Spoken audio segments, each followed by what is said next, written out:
Chapter 12. The burden of the word of the Lord for Israel, saith the Lord, which stretcheth forth the heavens, and layeth the foundation of the earth, and formeth the spirit of man within him. Behold, I will make Jerusalem a cup of trembling unto all the people round about, when they shall be in the siege both against Judah and against Jerusalem. And in that day will I make Jerusalem a burdensome stone for all people. All that burden themselves with it shall be cut in pieces, though all the people of the earth be gathered together against it.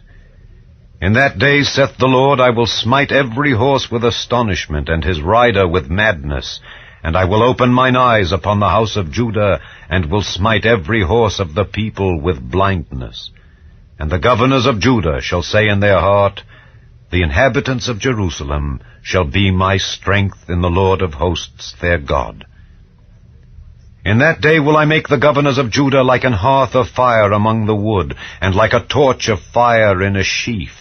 And they shall devour all the people round about on the right hand and on the left. And Jerusalem shall be inhabited again in her own place, even in Jerusalem. The Lord also shall save the tents of Judah first, that the glory of the house of David and the glory of the inhabitants of Jerusalem do not magnify themselves against Judah. In that day shall the Lord defend the inhabitants of Jerusalem, and he that is feeble among them at that day shall be as David, and the house of David shall be as God, as the angel of the Lord before them. And it shall come to pass in that day that I will seek to destroy all the nations that come against Jerusalem, and I will pour upon the house of David and upon the inhabitants of Jerusalem the spirit of grace and of supplications.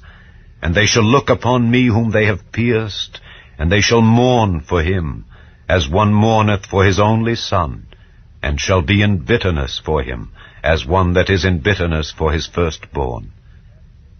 In that day shall there be a great mourning in Jerusalem, as the mourning of Hadad-rimmon in the valley of Megiddon. And the land shall mourn every family apart, the family of the house of David apart, and their wives apart, the family of the house of Nathan apart, and their wives apart, the family of the house of Levi apart, and their wives apart, the family of Shimei apart, and their wives apart, all the families that remain, every family apart, and their wives apart.